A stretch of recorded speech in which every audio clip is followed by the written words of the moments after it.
네, 이번 시간에도 증여 관련된 두 번째 실수 사례가 되겠습니다. 이번 사례에서는 부동산입니다. 부동산을 증여받고 증여일자란에 증여계약일, 계약서 쓴 날짜를 적어서 자진신고를 했던 그런 사례입니다. 어떤 내용이 잘못되었을까요? 기본적으로 부동산을 증여받을 경우는 등기가 필요한 부동산은 증여 시기는 계약서를 쓰는 날이 아닙니다. 관할 등기소에 접수한 그날이 증여 시기가 되겠습니다. 왜냐하면은 증여는 무상으로 이전되기 때문에 세금 신고를 하기 위해서는 증여재산의 금액을 매겨야 됩니다. 저희들 말로는 이제 증여재산을 평가한다 이렇게 말하는데 기준시가도 있고 매매 사례도 있고 감정평가도 할 수 있고 이렇게 가격을 매기는 작업을 해야 되는데 증여 시기에 따라서 가격이 얼마든지 달라질 수 있기 때문에 증여 신고를 하실 때는 증여 시기에 대해서 정확히 이해하시는 것이 굉장히 중요하겠습니다. 기본적으로 이렇게 부동산을 증여할 때는 관할 등기소에 증여 등기를 접수하는 날이 증여일자,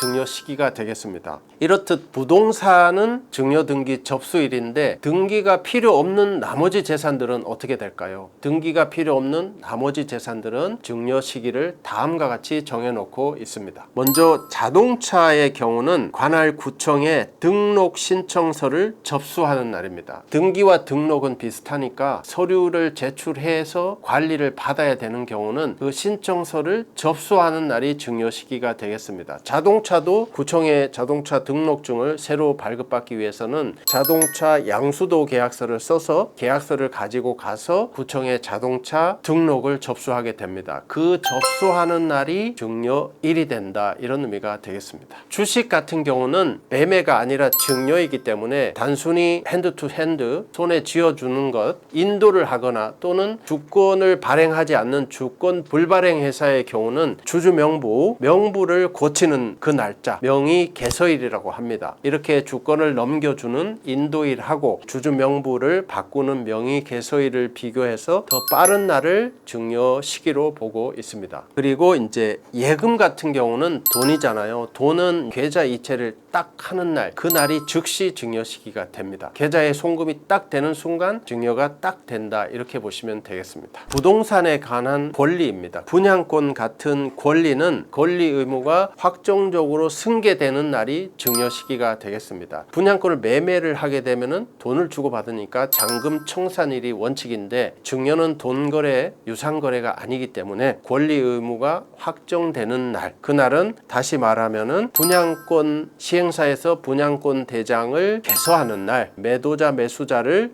고치는 날, 그날이 증여 시기가 된다. 이런 의미가 되겠습니다. 세무사님, 증여 시기와 관련해서 조심해야 될 부분이 있다면 어떤 게 있을까요?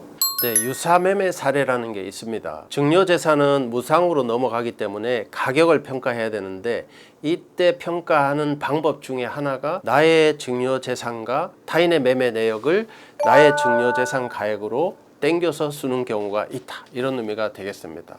이렇게 타인의 매매 사례를 원용해서 쓸 때 판단하는 기준이 증여등기 접수일이 아니고 이때는 증여계약일이 됩니다. 만약에 유사매매 사례가 두 가지가 있다 이럴 때는 계약일로부터 가장 가까운 유사매매 사례를 땡겨 쓰게 되어 있습니다. 그렇기 때문에 유사매매 사례에 대한 내용도 알아두시는 것이 정말 좋겠습니다. 유사매매 사례는 조건도 있고 판단하는 방법이 난해한 측면이 있기 때문에 다음 영상에서 바로 업로드를 해드리도록 하겠습니다.